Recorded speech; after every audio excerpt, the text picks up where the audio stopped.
Well, hello, dear kneecap community, and welcome to today's episode of Mastering Minecraft. This is our very first video where we start onto our exciting adventure.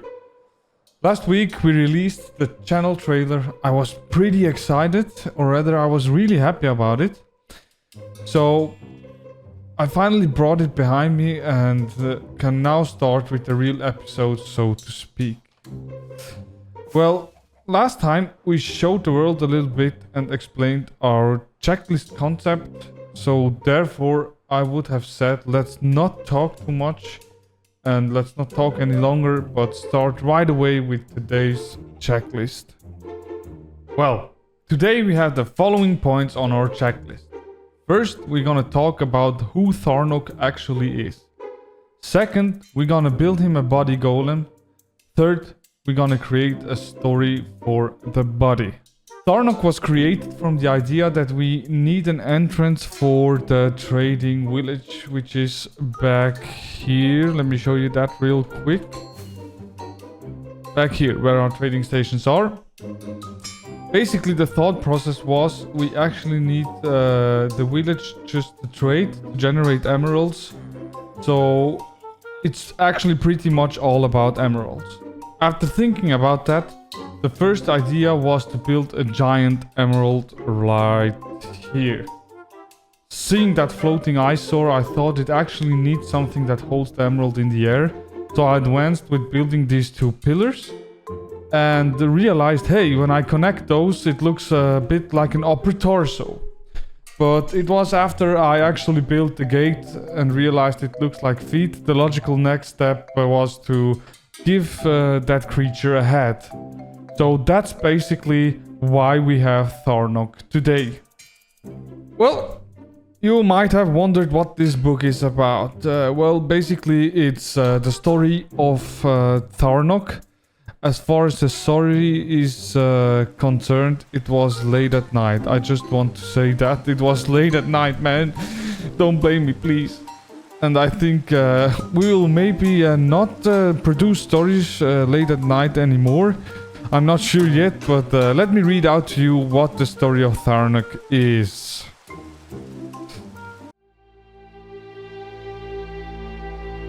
This ancient golem known as Tharnok the Mighty once stood as the guardian of the trading village. As the end of its time drew near, it transformed into the gate of the village. The villagers, unaware of their significance, took its 6 crown jewels. Upon realizing their true nature, they reverently framed the jewels, preserving Tharnok's legacy for eternity. The lantern before you is his ancient nutsack where his crown jewels were found. So, yeah. You see the ancient nutsack here framed, and on this side we have 3 of the mighty crown jewels, and on this side we have another 3, making it 6. So yeah, what can I say? Now that you know the story behind these emeralds and what the story behind the crown jewel holder is, you now also know what Tharnok's tragic fate was. Speaking of Tharnok's tragic fate, I'll continue on the script. After we built the wool farm, I thought, yeah, well, we made a golem for the trading village. Then we could actually do the same for the wool farm. And that's actually the project for today. And to make his fate a little bit less tragic, we're building a colleague for Tharnok, which will be made out of wool. And he will be standing right here beside him. I've got all the building materials ready. As you can see, we are sticking with a cool blue theme for Tharnok's friend. Now, it's time to shift gears and dive into our special mode. Let's roll up our sleeves and get ready to break some blocks, because we're going to eat some kneecaps.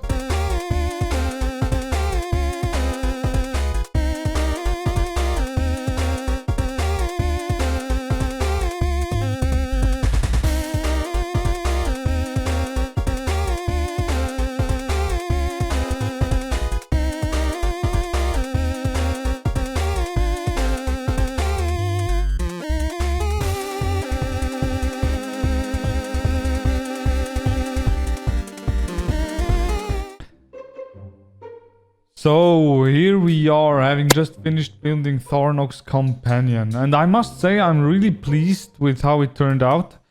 While I was working, I had this idea: why not make the second arm wrap around Tharnok? It would give the impression that it's kind of consoling him. I have to admit, designing this hand here, that was really challenging. I mean, the legs, the other arm, the torso, the head, all of that I could like reference from Tharnok directly and reshape each part accordingly.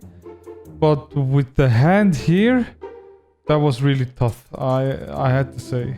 From below, it looks a bit odd, but I think that's okay. I think in general, if you're talking about the golems, here the collarbones, if you can call it that,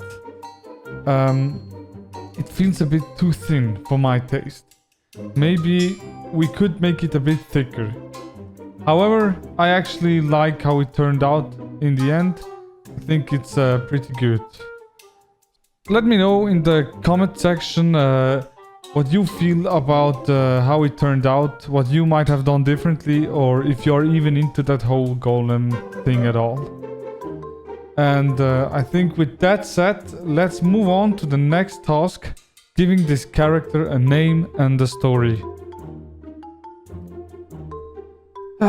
It's Sunday morning and I'm just sipping my first coffee. I have to say I'm really thrilled that we managed to create Tharnok's friend yesterday.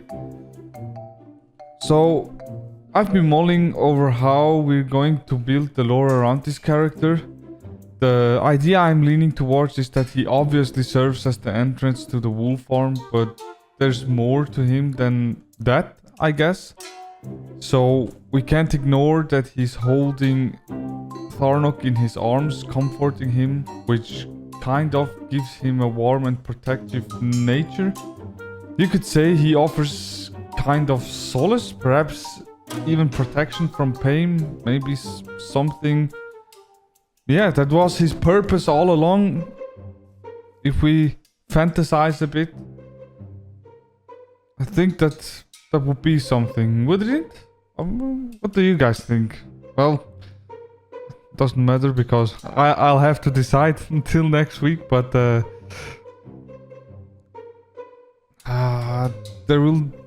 we'll need something for the sheeps too. I was thinking that perhaps after his death he spawned some sheeps and the villagers believed these creatures were sacred, so they had to capture them. They felt compelled to capture them and harvest their wool as a kind of reverence. Because you know, the wool is secret and all that. I think there's potential here, so... You know what? I'll try to do something here. And... Let's see where this idea takes us. Besides Tharnok stands his loyal companion, Weftor the Gentle, an ancient being woven from the softest wool. No one knows who created Weftor or where he came from, but his purpose has always been clear.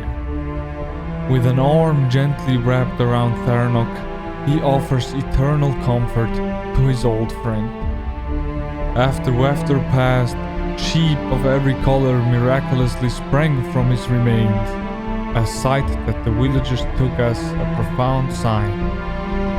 They believed these sheep were sacred, and thus they vowed to capture every piece of wool from these holy creatures, honoring Weftor's legacy in the wool farm that now stands in his place. So, what do you think of Weftor's story? Personally, I've stayed pretty close to the original concept, because I really liked it.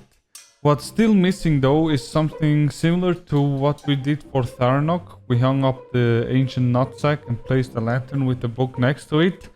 We should do the same for Weftor.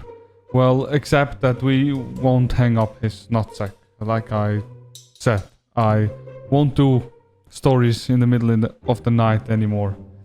What I also want to do next is grab some bone meal and maybe even close off the path a bit, as it's looking a little rough around the edges. And one thing that's been bothering me is that considering these golems have been around for decades, they look too clean. That would be like, we probably need to add some details to make them appear more worn out and weathered. That would be really cool. And once we've done that, I think we can call this project complete. So I'm not sure yet if I'll add that level of detail in this episode or save it for the next one. But I'll have to think about it. But overall, I think we're doing very well for the first episode. So now let's shift gears again, dive into our special mode and eat some more kneecaps.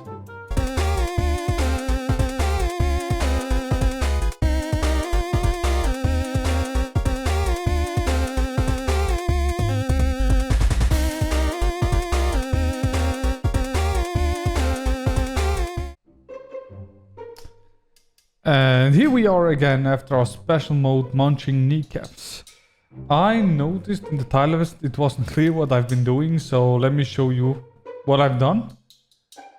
First, proof that the story of our golems is true and that I'm not making up stuff. So here is the story of Weftor, and then here is the story of Tharnok. And like I said before, no nutsack this time. This time it is a piece of ancient wool. And I also cleaned up the edges. With the edges I mean these one here.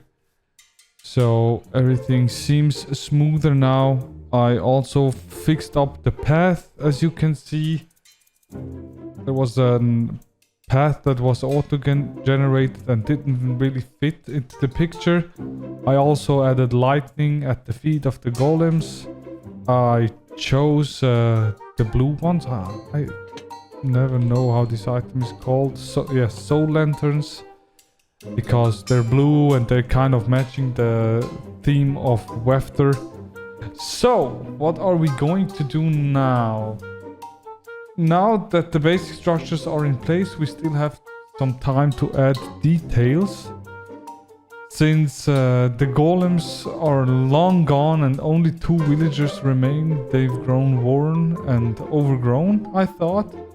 So I've gathered some materials like veins, glow lichen, cobwebs, twisting vines, and weeping vines.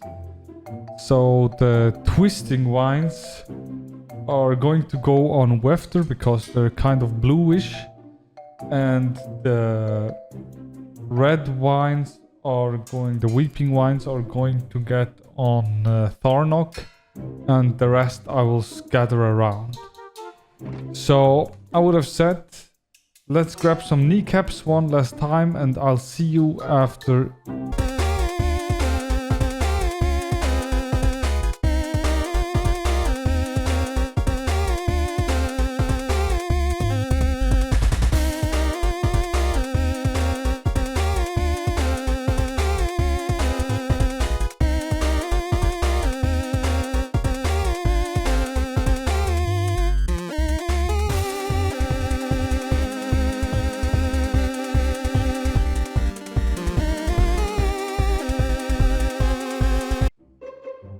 And here we are again with our friends, fully detailed. I have to say I'm really pleased with the result. One thing I noticed is while creating the time-lapse, that the vines, especially the blue twisting vines, seem to grow and spread on their own. They didn't stay exactly as I placed them, which is funny because I didn't notice this in creative mode when I was first detailing them. But honestly, I think it turned out pretty cool because it adds a bit of a randomness to the design, if you know what I mean. And how should I put this? I feel like the random element is often overlooked these days, or even like intentionally avoided in creative processes, if you know what I mean. Which is a bit of a shame, because I think randomness actually adds a bit of authenticity. I don't know if I pronounced that right, but I think you guys know what I mean.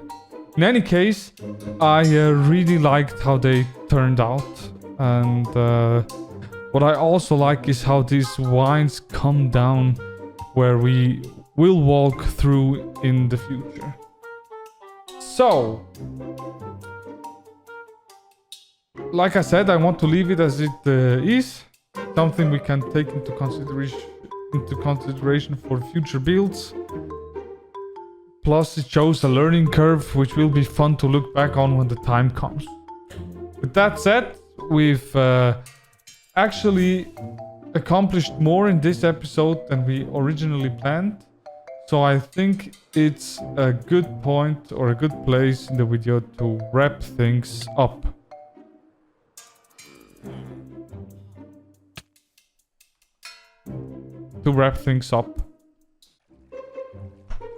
So, dear kneecappers, it's time to wrap up our checklist, and with that, our episode for this week.